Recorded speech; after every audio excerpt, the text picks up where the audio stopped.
në Jugosllavi gjatë viteve të 90-ta, Serbia gjithmonë ka gjetur këtë arsyetim, pra që po militarizohet, po përgatitet për të mbrojtur. Asnjëherë deklarativisht Serbia nuk ka deklaruar as në të kaluarën dhe as tani që armatoset dhe përgatitet për të kryer sulme ndaj dikujt, por gjithnjë është arsyetuar me mbrojtjen të trashëgimisë kulturore edhe shumë aspekte tjera, mirë po në fakt gjithmonë ka qenë e kundërta,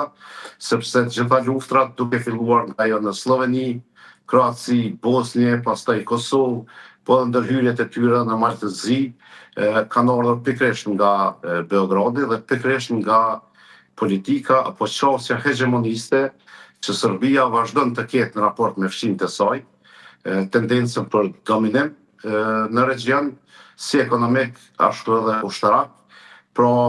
ky viktimizimi që është bërë një kulturë politike në Serbi, po vazhdon dhe kjo po bëhet normalisht edhe për qëllime të tij të brendshme politike, por besoj edhe për faktin që përmes viktimizimit po arsyeton veprimet që ka marrë kundër fqinjve, më saktësisht ne kemi qenë dëshmitar të shumë sulmeve që kemi pasur nga grupe të armatosura të organizuar dhe të mbështetura nga strukturat në Serbi kundër Republikës së Kosovës, por edhe ndërhyrjet në Maltëzi, por edhe tentativat për destabilizim të Bosnjës. Zoti Ministër, a ju shqetëson kjo armatosje kaq e fortë e Serbisë dhe veçanërisht bashkëpunimi i saj në këtë kuadër me Kinën dhe me Rusinë?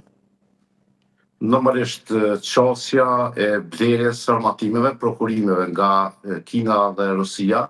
është shqetësuese jo vetëm për Kosovën, por për gjithë regionin edhe për Evropën e NATO në veçanti, për faktin që kjo tregon për orientimin e qartë të Serbisë për të vazhduar me mbajtjen e raporteve me dy vende që janë rivale, mund të themi, së paku të NATO-s, dhe që prodhojnë sisteme e armatime cilat nuk janë fare në përputhje me standardet e NATO-s. Kjo tregon për një largim të paktën në aspektin ushtarak të Serbisë nga Evropa edhe nga NATO dhe përafrim dhe vazhdim të përafrimit me Rusinë edhe Kinën. Normalisht që këto blerje që i bën her pas here nga Franca, po siç ka deklaruar ai nga Izraeli, janë blerje më shumë taktike politike se që janë blerje përmbajtësore. Pra, përqendrimi i Serbisë është të sistemet ruse dhe sistemet kineze. Normalisht që ne